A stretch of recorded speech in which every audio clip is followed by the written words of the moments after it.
Bismillah, Assalamualaikum dan selamat sejahtera. Matematik tingkatan 2, bab 11, transformasi isometri, 11.4 putaran. Standard pembelajaran, menyelesaikan masalah yang melibatkan putaran. Penyelesaian masalah. Sekiranya objek dan imej suatu putaran diberi, pusat, sudut dan arah putaran dapat ditentukan dengan menggunakan kaedah pembinaan geometri. Menentukan pusat, sudut dan arah putaran berdasarkan contoh 21. A', B', C' ialah imej bagi A, B, C di bawah suatu putaran. Tentukan pusat, sudut dan arah putaran itu. Okey, untuk penyelesaian, kita akan melakukan langkah-langkah seperti berikut. Pertama, sambungkan titik A ke A'. Bina pembahagi dua sama serenjang bagi tembereng garis A'. Okey, garis A' telah dilukis. Okey, kemudian dengan menggunakan jangka lukis, kita akan membina pembahagi dua sama serenjang. Okey, jadi mata jangka lukis diletak pada titik A. Pastikan bukaan jangka lukis melebihi separuh daripada jarak A'. Dan bina lengkuk. Okay, bukaan jangka lukis yang sama, mata jangka lukis diletakkan pada titik A'. Dan kita akan bina lengkuk. Kita dapat dua persilangan dan sambungkan kedua-dua persilangan tersebut dan panjangkan sahaja garis tersebut. Okay, langkah kedua. Ulangi langkah 1 bagi garis B atau C. Okey, cikgu memilih garis B telah dilukis garis lurus tersebut. Okey.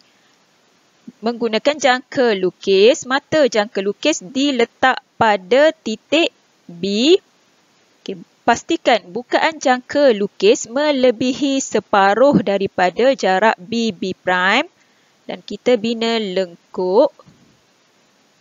Okey, sekarang mata jangka lukis diletak pada titik B' dengan bukaan yang sama. Dan kita bina lengkuk. Okey, dan kedua-dua persilangan tersebut disambungkan dan dipanjangkan. Okey, langkah 3, titik persilangan dua garisan pembahagi dua serenjang itu ialah pusat putaran. Tandakan pusat putaran itu sebagai D. Okey, titik persilangan bagi pembahagi dua sama serenjang garis A' dan pembahagi dua sama serenjang garis B'. Kita akan tandakan dengan titik D. Langkah keempat, ukur sudut CDC' menggunakan protektor. Okey, pelajar sambungkan terlebih dahulu CD, DC' menggunakan protektor ukur sudut pada bucu D, iaitu sudut CDC'. Okey, bacaan sudut tersebut ialah 90 darjah dan arah objek kepada imej ialah ikut arah jam. Maka imej di bawah putaran 90 darjah ikut arah jam pada pusat D. Menentukan koordinat imej apabila koordinat objek diberikan. Contoh 22. Tentukan koordinat imej bagi titik K, -32 di bawah suatu putaran 90 darjah ikut arah jam pada pusat asalan O. Okey, untuk penyelesaian, kita akan lakukan langkah seperti berikut. Pertama, sambungkan garis OA. Kedua, putar garis OA pada asalan O menggunakan protektor ikut arah jam dengan sudut 90 darjah. Okey pelajar, menggunakan protektor kita ukur sudut 90 darjah dan kita akan memperoleh imej bagi A iaitu A prime. Pastikan jarak OA bersamaan dengan jarak OA prime. Anak panah menunjukkan ikut arah jam dan sudut yang kita ukur tadi membentuk 90 darjah. Okey, berdasarkan titik imej yang telah kita dapat, koordinat bagi A prime ialah 2, 3. Daripada rajah, koordinat bagi titik A prime ialah 2, 3. Menentukan koordinat objek apabila koordinat imej diberikan. Contoh 23.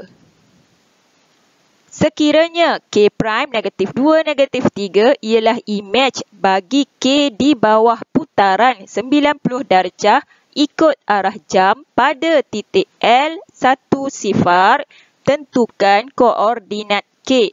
Okey, untuk penyelesaian, kita akan buat langkah seperti berikut. Pertama, terbalikkan arah putaran untuk mencari koordinat objek iaitu titik K. Okey, berdasarkan soalan diberi 90 darjah ikut arah jam, maka kita akan buat untuk mencari objek 90 darjah lawan arah jam. Okey, anak panah ini menunjukkan lawan arah jam. Okey, seterusnya dengan menggunakan protektor, putar garis K prime L pada titik L 90 darjah lawan arah jam. Okey, jadi protektor diletakkan pada bucu L dan kita ukur sudut 90 darjah dan kita buat garisan LK yang berukuran sama dengan LK prime. Okey, jadi ini merupakan objek yang kita cari. Koordinat bagi K ialah 4, negatif 3. Daripada rajah, koordinat bagi titik K ialah 4, negatif 3. Itu sahaja untuk video kali ini. Semoga bermanfaat kepada semua pelajar yang menonton. Sekian, jazakumullahu khair.